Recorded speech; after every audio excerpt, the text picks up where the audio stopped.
E aí eu pergunto, Vivi, amadurecer e crescer. Eis a questão, né? É difícil, né? Olha, parece que crescer é mais fácil que amadurecer.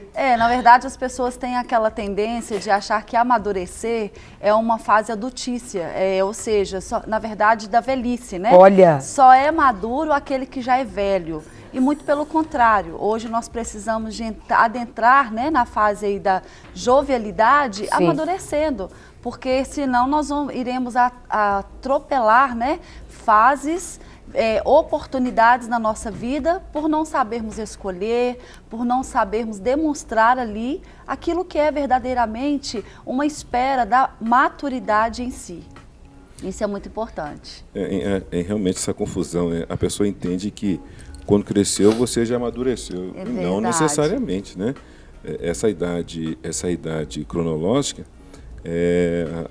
a emocional não acompanha se você não procurar esse crescimento emocional, no sentido de se dispor a ser discipulado, no sentido de querer crescer, né, emocionalmente, porque a pessoa só não cresce fisicamente se estiver doente, né?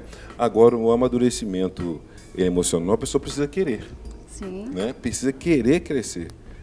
Porque se ela não tivesse desejo de crescer emocionalmente, ela vai ter uma idade cronológica e emocionalmente ela é infantil ainda, nós temos que... totalmente ainda adolescente. É verdade. Nós temos até que aprender muito a lidar com essa situação, embora estamos aqui dentro do quadro, né, jovens adultos, mas falando até da questão da adolescência, às vezes nós nos deparamos com aquele adolescente já com corpo formado, grande, né? Você olha e fala assim, meu Deus, tem a idade aí de uns 18 anos, mas tem seus 13, 15 anos, ou seja, cobramos deles, às vezes, atitudes de maturidade. E não é muito próprio da idade. Então, é o que o senhor disse, é a questão de equilibrar, né, a idade cronológica com a questão emocional. E isso é muito importante. Agora, as pessoas também têm que observar, né, igual você falou, interessante.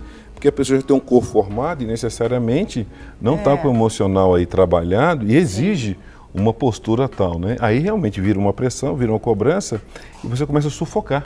Exatamente. Né? Sufocar. Agora não é diferente espiritualmente, né? Você nasce e a Bíblia nos conduz à santificação.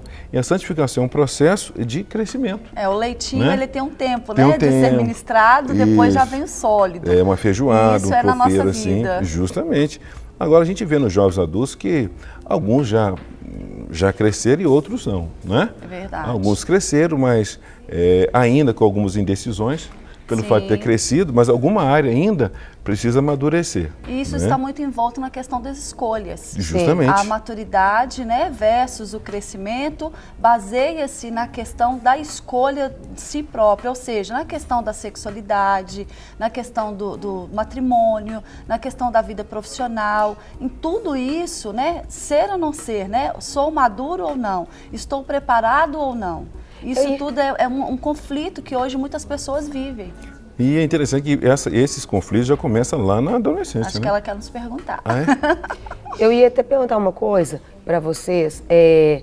Quais seriam as características de um liderado maduro? Depois eu quero saber do líder maduro, para a gente conseguir entender as posturas corretas.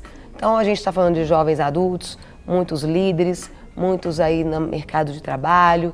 E aí vamos ampliar, vamos falar um pouquinho das áreas. Vamos falar com as características de um líder maduro. Primeiro, ele tem um autoconhecimento muito bem resolvido. Ele sabe quem ele é, ele sabe de si, das suas qualificações, ele consegue se inteirar, né, frente àquilo que ele precisa, ele consegue se posicionar com maturidade e ele não precisa de entrar num quesito de concorrência com o seu liderado, porque ele sabe muito bem quem ele sabe a postura dele, ele conhece, ele consegue identificar essa maturidade na questão das suas atitudes frente ao cargo que ele está ali exercendo, seja na igreja, seja no profissional, onde quer que ele esteja. Então, as principais características desse líder é ele saber qual é realmente o cargo, saber qual é o chamado dele e o porquê que ele está ali se posicionando diante daquilo. É interessante essa sua fala, um líder, e também complementando, um bom líder tem que ver se ele for um bom liderado. né? Nós passamos o que recebemos. Justamente, se ele for um bom liderado, certamente ele será um bom líder. Agora, uma questão também a gente vê, que ensino que você falou, a questão de ser ensinável. Né? Quando a pessoa é ensinável, aberta para aprender e querer saber, também é fundamental. Porque muitos tomam, né, essa posição e eles acham, entra naquela questão da arrogância. Isso. E não, eu já sei tudo, isso não é maturidade. Muito pelo contrário. Muito pelo contrário, Isso é insegurança. Totalmente. Entende-se firme em algumas coisas que não são seguras, né? E certamente vai cair. Agora, a pessoa ser ensinável e estar aberta para aprender, isso é um bom sinal, bom, né, com certeza. gente? E as características de um liderado maduro? Vamos lá. O liderado maduro, ele sabe, é o que nós falamos, ele sabe se posicionar, ele sabe entrar no momento certo diante de uma situação, resolver conflitos, ele consegue mostrar aquilo que ele precisa de ser, aquilo que precisa ser feito com equilíbrio, não impondo, porque hoje nós estamos diante de uma geração que não aceita muito aquela imposição.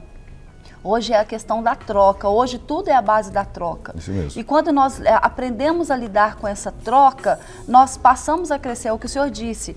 Não é a questão de saber simplesmente, eu sei tudo, eu sei fazer, eu sei me posicionar, e com isso tudo a pessoa acaba se perdendo. E aí entra a imaturidade. Mas a maturidade, ela passa na questão do refletir. Sim. Eu vou refletir para poder me posicionar e saber como me posicionar. Isso é muito importante. Agora, você vê na Bíblia muitas pessoas que eram bons liderados. Você vê Josué, que andou aos pés ali de Moisés, Eliseu, né? Sim.